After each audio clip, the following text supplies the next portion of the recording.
He's doing extremely well. With a county of roughly 300,000 people, he manages it extremely well. He is thinking about getting in the run for governor next year. We hope that's the case. He'll make an excellent candidate and will certainly have my support in that process. He's been doing all the right things, going around the state, coming to events like this, meeting with the people from across the state and getting a good head start on it, and not somebody that's going to come up from downstate at the last minute and do a flyby of upstate. He's here putting the time in. He's putting his shoe leather on the ground, and we look forward to hearing from you, Mark, right now.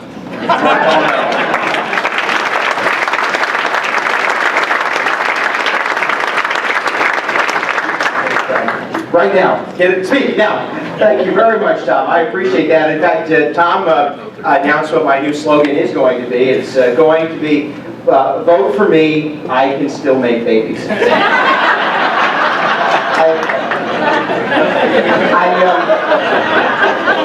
Slogan strap 30. I don't know where that will win me votes, but I know that wasn't your intention. And how about Tom? He's not nearly as angry as we think he is. I just want to thank you. And I was actually, John, coming here tonight to announce my candidacy for governor. But since John announced his candidacy for mayor, I don't want to step on his news. And I'll just keep my news, for another day. If that's okay with you. I'm thrilled to be here. I really am. I'm very grateful that you would allow me a few minutes to introduce myself and talk with you. I have served with these gentlemen and Tom O'Mara. But in all seriousness, folks, I served with these gentlemen in the State Assembly, and I was going to say, I told Joe Arrigo this, I said, you look younger now than when I first met you. And I don't know if that's a compliment, but it is. I meant it to be a compliment. He looked at me and said, well, do I look better now? Or what was wrong with me then? But I served with these three gentlemen in the State Assembly, and I can tell you, you are well represented. Tom is respected, not only because he takes the time to understand issues, but he doesn't back down when he believes in something. And you have a good representative in the state legislature, in the state senate, and of course Joe and Phil do their very best in the New York State Assembly, where most good ideas go to die. Mostly because, and both Joe and Phil know this, mostly because it is so heavily populated by downstate representatives. And I won't get too deep into that other than to say to you, we need more Joes and Phils in the State Assembly so that we can provide a degree of balance and a little bit of sanity when it comes to confronting some of these major policy issues. I'm appreciative of Tom's introduction. He got it almost right, and that's really all that's good enough for government work. I was elected. I was, as Phil mentioned, the youngest county executive in county history. I was the youngest village mayor. I was 19 when I was elected mayor. The year before, I was an 18-year-old, and I was elected to the village board of trustees.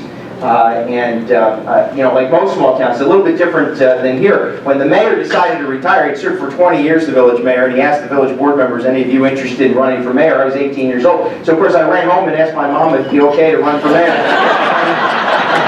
And in 1995 I was elected, but I hold the record of being the youngest elected official in the history of the state of New York. Whatever that means. But I like that introduction because, I was the youngest this, the youngest that. It reminds me that I have a very long history of being young. And apparently healthy, as Tom Walker. I had some comments that I wanted to share with you and give you a little bit of my background, but I really, I sort of, in my mind, wanted to change up what I had to say just slightly. When I heard John Buckley, the chairman of the party, and I understand his public service role, but the chairman of the party stand before you, announce with his family that he wants to run for mayor, and I have to tell you, it's the best job in the world. If they paid me enough to raise a family, I'd still be the mayor of Tivoli. And we had 1,300 residents. We're not all related, but we had 1,300 residents, and they just couldn't afford it.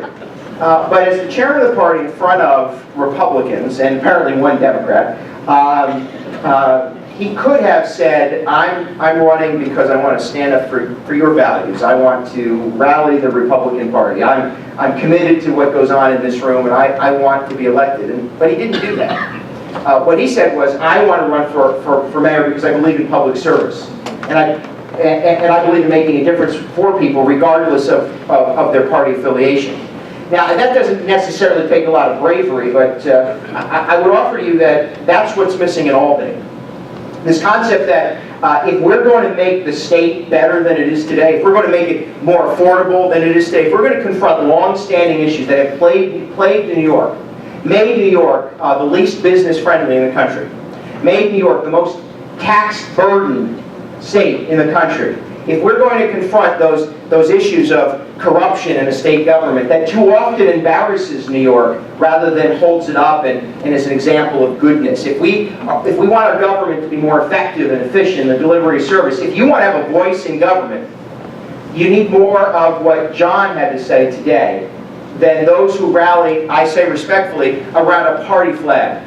Especially in this state, where it was only 2 years ago that our governor, when confronted by conservatives, and I happen to think that, there are a lot of rational conservatives. I'm going to say something else. There probably are a few rational progressives, too. There are plenty of them as well. But when confronted by conservatives, said, well, we don't have room in the state for that kind of radical comment, those kind of radical ideology, that they don't belong here.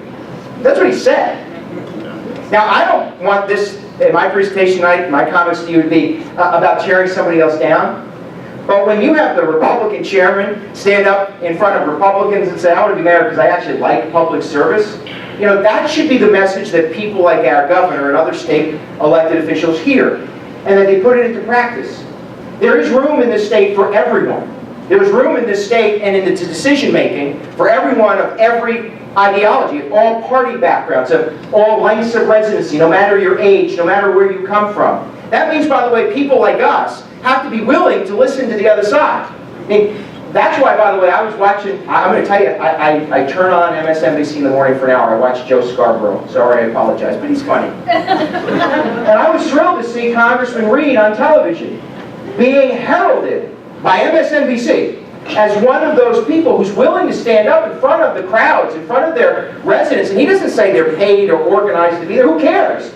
They call this place home, whether we like it or not, whether we agree with it or not. And he's willing to stay an hour after hour to listen to the constituents, respond to the constituents, take a beating from residents.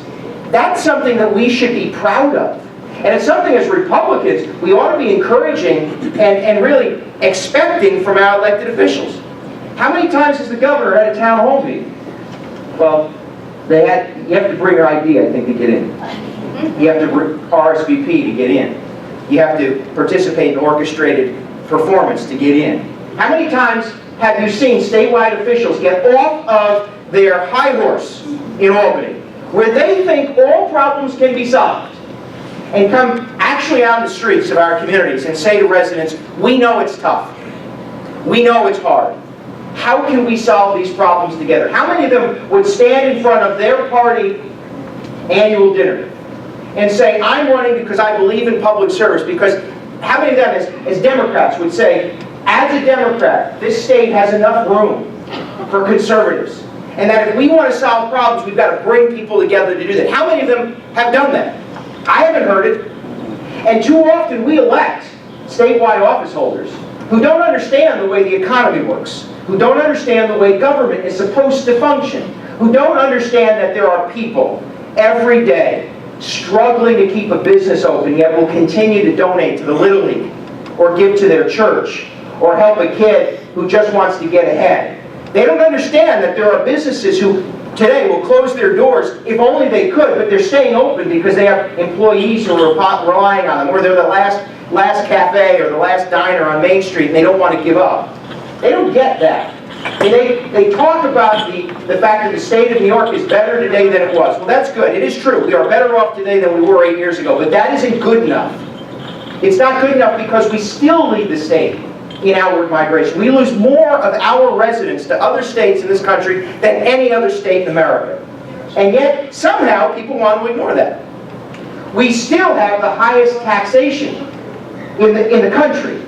Total cost of living, highest in the country. And yet somehow they want you to believe that everything's going to be okay because it's so long as we keep cutting checks to keep businesses in New York, things will be okay. That isn't how we're going to solve problems, and it's not how we're going to get this state to a position of being as great, the government, as great as the people who live here. It's not how we're going to ensure that our kids, as they grow up, have a place to call home, and then they're not getting through high school and going to college with the hopes that they don't have to come back because there isn't a job for them. There isn't an opportunity here for them. That it's too expensive to live here. That's not how we're going to solve those problems. So I want to be the John Buckley model. I don't know what happens in the next few months, although I did joke, by the way. Last year you had Chris Gibson speak, and Chris is a remarkable person. I would have been thrilled to cast my vote for him as governor. And somebody said, well, you're going there tonight to speak. You know, that's where the people go when they announce they're going to run for governor.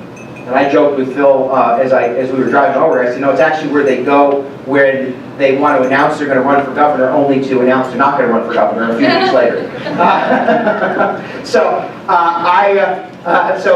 Chris was here a year ago, and he talked about hopefulness, about this idea that we need to reach into our neighborhoods and our communities and say to Republicans and conservatives, to independents and to Democrats and to liberals, and say, this state has to do better, that we are an embarrassment because we don't have a government that's as honest as its people.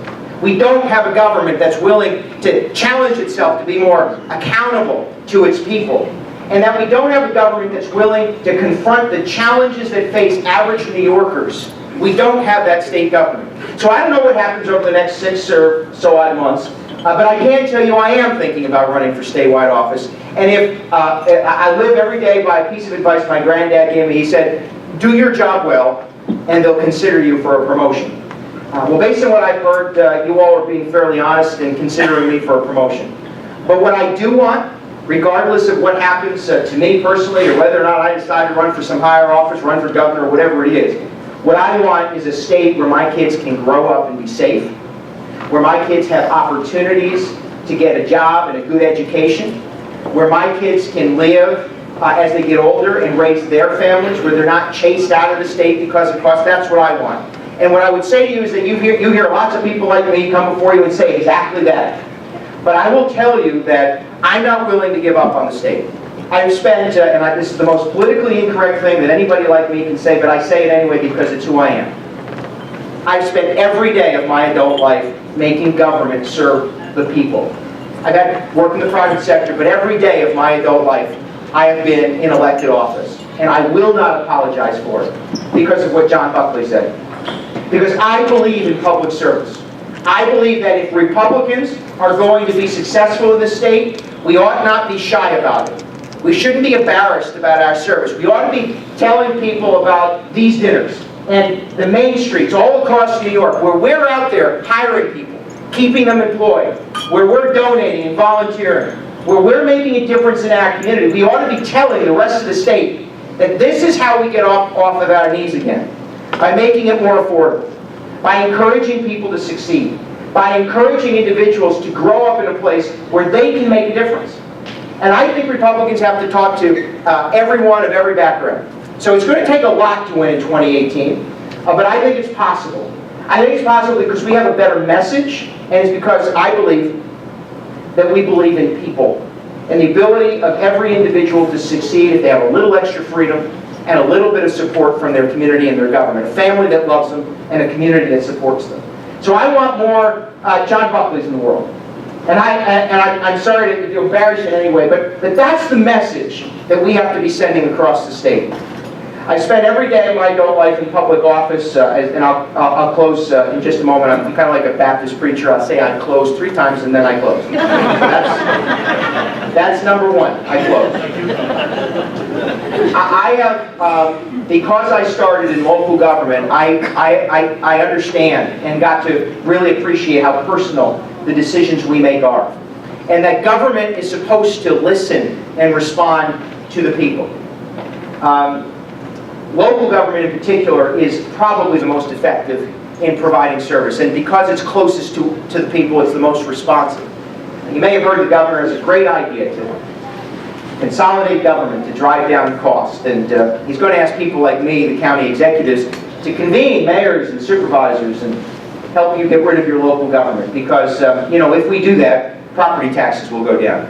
And if you believe that, I have a bridge I can sell you. Yeah, they DOT one before they blow it up.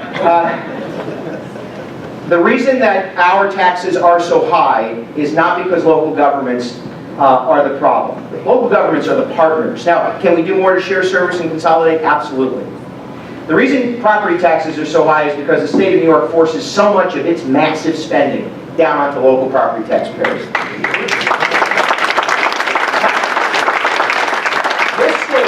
This state forces more of its state spending onto local property taxpayers than every state in America. Our Medicaid program, one of only 2 states in America that shares, isn't that a nice way of putting it? Shares Medicaid costs with local governments. Only 2 states in America does it. We do it. We make a science out of it. But this state spends more on Medicaid than 2 states combined, and has less, 2 of the largest states combined, and has less users of Medicaid. Less consumers, yet we spend twice as much as 2 states combined. How is that possible? Waste, fraud, abuse, the lack of understanding that if you actually dabble in the details, you can make government more effective and more efficient and cost less. The problem with our taxes in New York is not your city, it's not your town, and it's not your village, although there's room for improvement. The problem is that we need a governor who is willing to get from behind the podium and do with local leaders what he wants us to do as scapegoats for their problem. And it's going to take leadership, and it's going to take investment, and it's going to take a lot of hard work. But we spend more, we waste more, we tax more, and then when we run out of money, we borrow more than most states combined. That's just not a recipe for success. So I would offer to you that we can make this state more affordable if we elect people who understand the way government's supposed to work and are willing to hold themselves accountable. And so to close, that's 2. We also have to confront the fact that our state government, despite the fact that we've got good people, and we do, remains in many ways an embarrassment to many of us. And it's not that we don't send good people there. It's that the system breaks them down, and it does. It is a culture ripe for corruption. It creates such a dynamic where the power is consolidated around so few people that not only don't you and I have a voice, but many times these guys don't get to hear their voices heard. Now, they fight hard. And this governor, by the way, in this budget, wants to strip away their authority. Things go bad, we shouldn't ask the state legislature on how to spend money. He's going to take control. I mean, it was bad enough when it was 3 men in a room. Now it's going to be 1. That not only drowns out their voice, it suffocates our voice, and it corrupts democracy. And that's something that we have to confront. So to close, number 3. I think that all of us have to do a better job at reaching out into our communities and trying to get the vote out. So as you work this year, you've got to get your candidates elected. But we have got to build between now and 2018. And we're going to have to confront the noise and the volume that's coming out from the other side. But I think that we can send a message if we're willing to say to people, we believe in you, regardless of where you live or what neighborhood you come from. And you're looking at a kid, by the way, who when my mother was a little bit younger, my dad, she divorced. My mom struggled for a number of years. And she tried to raise 3 young boys, 2 of whom were exceptionally successful, and the 3rd is the county executive who does my mom had to wait in social service line. She didn't want to do it, but she couldn't afford to pay for her kids. So I thought I was the luckiest kid in elementary school. I got a free lunch. I thought, why does everyone else have to pay? I don't have to pay. My parents, for 1 whole year, my mother was on food stamps, but my mother made us understand that this was not something that was given to us without expectation. And my grandparents made it clear that when you get older, you've got to work hard. And my mother, thank God, she remarried, she started her own business, she's relatively successful, now she's retired living in Florida with just about every other senior citizen I know. But my parents really taught us to work hard, that you don't get anything for free, not even a college education. You didn't get that joke. You just want to go home. The reason I tell you this is because I think more Republicans have to be real with voters.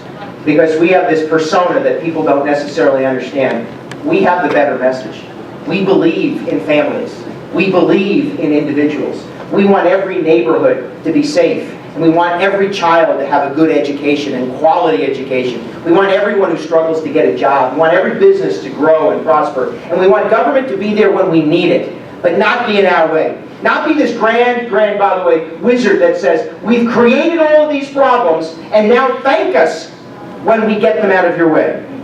Thank us when we cut you a check to keep you open. Thank us when you need us to survive. We don't need that kind of government. We need one that protects us and keeps us safe, and that helps people to prosper and grow, and to grow independently as often and as much as is possible. So what I will tell you is that we have to get out to our communities. We've got to rally our support. We've got to talk to people that we may not agree with. And we've got to do what Tom Reed and these others do. Listen to every voice. Respond to every person. And we will have a government in the state of New York as great as the people of the state of New York. My name's Mark Molinaro. I hope to see you again soon.